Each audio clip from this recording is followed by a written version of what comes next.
E aí galera, beleza? Sejam bem-vindos a mais um episódio do Pod Doutor, um podcast explicando seus direitos. Eu, Dr. Michelangelo, e meus colegas do escritório Gimenez e Batista explicaremos de maneira simples e objetiva os seus direitos do dia a dia, tendo como tema central desse episódio a pandemia do coronavírus na área trabalhista. Neste mês de abril, somamos 1 ano e 1 mês de vivência nesse cenário pandêmico, tendo que aprender e conviver com as adversidades e nos moldar de acordo com a nova realidade imposta a nós, buscando superar todas as dificuldades encontradas no caminho.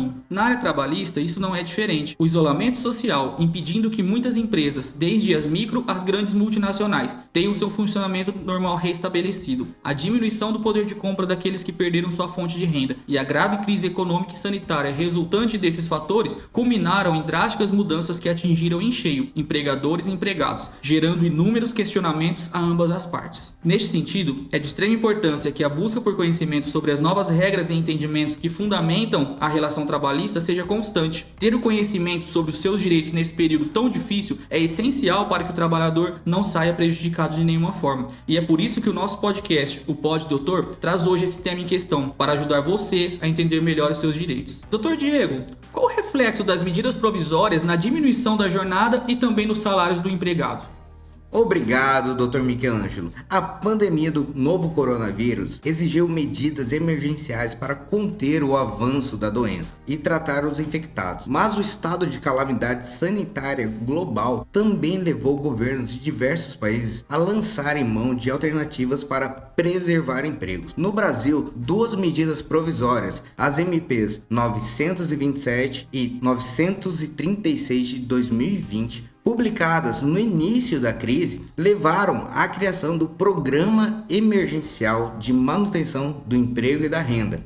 Deste contexto surgiu a Lei número 14.020 de 2020, que permitiu a redução da jornada de trabalho e de salários durante a pandemia. Com o acirramento da pandemia e mais recentemente com o avanço do contágio em razão da nova cepa do vírus e os novos decretos de lockdown, os empregadores se encontram desamparados e na persistente busca de soluções para a sobrevivência de sua atividade empresarial e para manter o emprego de seus colaboradores. Bem, na verdade, existe uma expectativa do retorno das medidas de suspensão do contrato de trabalho e redução do salário proporcional à redução de jornada. Mas até que isso aconteça, os empregadores vêm se valendo de medidas que têm em mãos para a sobrevivência e manutenção dos empregos, como a concessão de férias, utilização de horas positivas existentes no banco de horas e a modificação do regime de trabalho dos empregados, de presencial para teletrabalho. No mais, o grande conselho que eu posso deixar aqui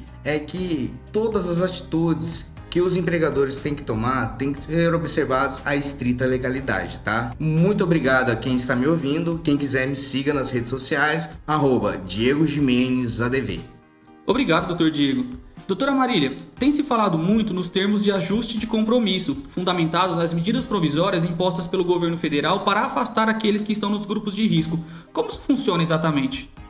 Então, Dr. Michelangelo, de fato, as empresas necessitam firmar termos de ajustamento de conduta com o Ministério Público para garantir a proteção e a segurança de seus empregados em situações de emergência humanitária, ocasião em que se encontram em vulnerabilidade agravada, seja pelo risco de contaminação e ainda evitar a aglomeração. De fato, a responsabilidade empresarial em não violar os direitos fundamentais de sua força de trabalho, seus clientes, das comunidades, bem como a obrigação das empresas de monitorar o respeito aos direitos humanos na cadeia produtiva a ela vinculada, conforme as diretrizes nacionais sobre empresas e direitos humanos.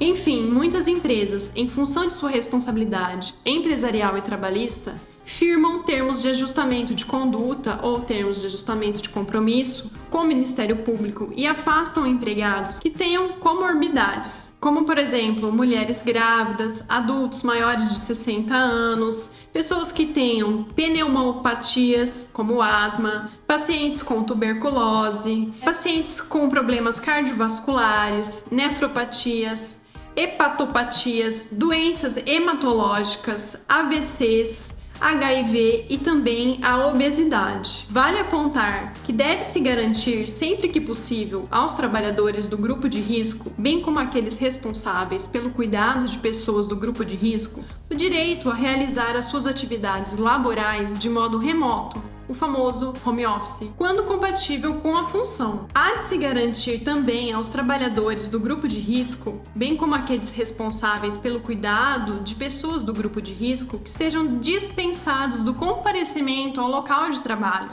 no caso de não ser compatível com a sua realização na modalidade home office, com remuneração assegurada, durante todo o período em que haja acentuado risco de contaminação no convívio social. Existem medidas alternativas, como interrupção do contrato de trabalho, concessão de férias coletivas integrais ou parciais, suspensão do contrato de trabalho para fins de qualificação, entre outras permitidas pela legislação vigente, aptas a garantir o distanciamento social, tendo em vista a condição do grupo de risco. Por fim, há que se garantir aos trabalhadores que convivam com pessoas do grupo de risco que realizem as suas atividades no modo remoto, home office, assegurando que, na impossibilidade da execução das funções nessa modalidade, que sucessivamente seja dotado plano de contingenciamento, designando-os para outra modalidade de teletrabalho, em setores de menor risco de contágio, seja em setores com reduzido número de trabalhadores, ou em espaços arejados, ou em espaços isolados, com direito a rodízio de escalas de jornada e a horários de trabalho que permitam o deslocamento por transporte público fora dos horários de maior movimento, especialmente quando não seja garantido o transporte fretado. Enfim, meu nome é Marília Pascotto, vocês podem me acompanhar nas redes sociais no @advmaríliapascotto. Obrigado, doutora Marília, foi realmente muito esclarecedor. Agora, doutor Wesley, em relação à estabilidade diante do afastamento, como ela ocorre? Por quanto tempo ela se dá? Obrigado, Dr. Michelangelo. Pois bem, essa é uma questão que pode gerar bastante discussão, pois para que o coronavírus venha a ser considerado como uma doença de trabalho, é preciso provar que foi adquirido no trabalho, o que, convenhamos, ser muito difícil. Mas, levando em consideração que o empregado comprove que contraiu a doença no emprego, isso ainda não será suficiente para que ele seja beneficiado com a estabilidade, pois ainda será necessário que o empregador faça o CAT, que é a comunicação de acidente de trabalho. Sendo assim, comprovado que a contaminação se deu no trabalho ou em decorrência dele, é realizado o CAT e o empregado passa a ter direito à estabilidade. Quais os benefícios de quem comprova ter contraído o coronavírus no trabalho? Este terá direito à estabilidade por igual período ao que ficou afastado. Exemplificando, após a comprovação da contaminação, o funcionário é afastado do trabalho até a sua recuperação, retornando às atividades e inicia-se a sua estabilidade, a qual, conforme eu disse anteriormente, durará por igual período ao que ficou afastado. O empregado, afastado de suas atividades por mais de 15 dias em razão do contágio do vírus, que for afastado pelo INSS, terá direito à estabilidade de 1 ano, além do direito, claro, ao FGTS proporcional ao tempo da licença médica. Pois bem, gente, é isso. Espero ter contribuído de alguma forma com esses esclarecimentos. Fiquem com Deus e até a próxima. Eu sou Wesley Rodrigues. Me sigam nas redes sociais e no Instagram, @Wesley Rodrigues. Obrigado, Dr. Wesley. Mas pegando esse gancho quanto às relações empregatícias e toda essa dificuldade de cumprir todas as normas estabelecidas, doutora Tamires, as decisões indiretas de trabalho, que serão muito comuns após todo esse período, como elas se dão? Obrigada, Dr. Michelangelo. A rescisão indireta, então, é um ponto extremamente importante dentro do direito do trabalho, mas também pouco conhecido. O primeiro ponto aqui é entender o que vem a ser então a rescisão indireta, que nada mais é do que um trunfo do empregado quando o empregador vier a cometer uma falta grave, que inviabilize a manutenção da relação empregatícia. Em termos mais simples, aqui é o funcionário quem vai demitir a empresa, ou seja, a rescisão indireta é quando o empregador dá causa à rescisão do contrato de trabalho. E ainda, outro ponto que é extremamente importante a gente ressaltar aqui é que na rescisão indireta, o empregador vai receber todas as verbas como se tivesse sido demitido sem justa causa. O artigo 483, então, ele traz pra gente um rol exemplificativo de algumas situações em que pode, então, pleitear essa rescisão indireta. E são essas: quando forem exigidos serviços superiores às suas forças, defesos por lei, contraditórios aos bons costumes ou alheios ao contrato. Quando for tratado pelo empregador ou por seus superiores hierárquicos com rigor excessivo, quando correr perigo manifesto de mal considerável, quando não cumprir o empregador com as obrigações do contrato, quando praticar o empregador ou seus prepostos contra ele ou pessoas de sua família ato lesivo à honra ou à boa fama, quando o empregador ou seus prepostos ofenderem fisicamente, salvo em caso de legítima defesa, própria ou de outrem.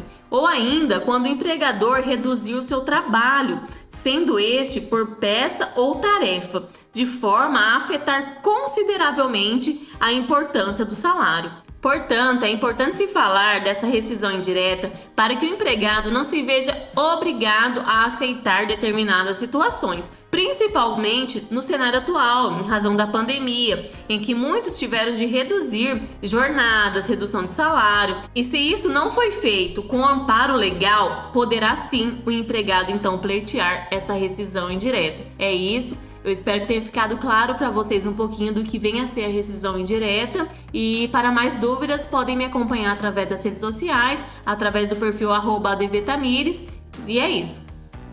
Muito obrigado, doutora Tamires, pelas informações. Namie, tendo em vista todas essas complicações, podemos dizer que empresas hoje, mais do que nunca, necessitam de uma assessoria jurídica? Agradeço a palavra. Então, Dr. Michelangelo, diante dessa nova realidade pandêmica, a qual trouxe diversos reflexos, principalmente na seara trabalhista, o empregador ele se depara com uma situação que exige conhecimento jurídico específico. A assessoria jurídica, ela se mostra de suma importância para que as empresas evitem erros nas suas relações jurídicas, evitando futuros prejuízos financeiros, com processos judiciais e administrativos. Por meio dessa assessoria jurídica, é feita a orientação correta e a cientificação de todas as possibilidades da empresa, fazendo com que ela possa tomar decisões mais seguras, bem como reduzindo os litígios e eventuais reclamações trabalhistas. Obrigado, Namie. Então é isso, galera. Esperamos ter ajudado vocês a tirarem algumas dúvidas sobre os reflexos da pandemia na área trabalhista. Lembrando que a busca por novas informações deve ser constante e, em caso de dúvidas sobre os seus direitos, sempre procure um advogado. Fique atento em nossas redes sociais e até o próximo episódio do Pod Doutor, um podcast explicando os seus direitos.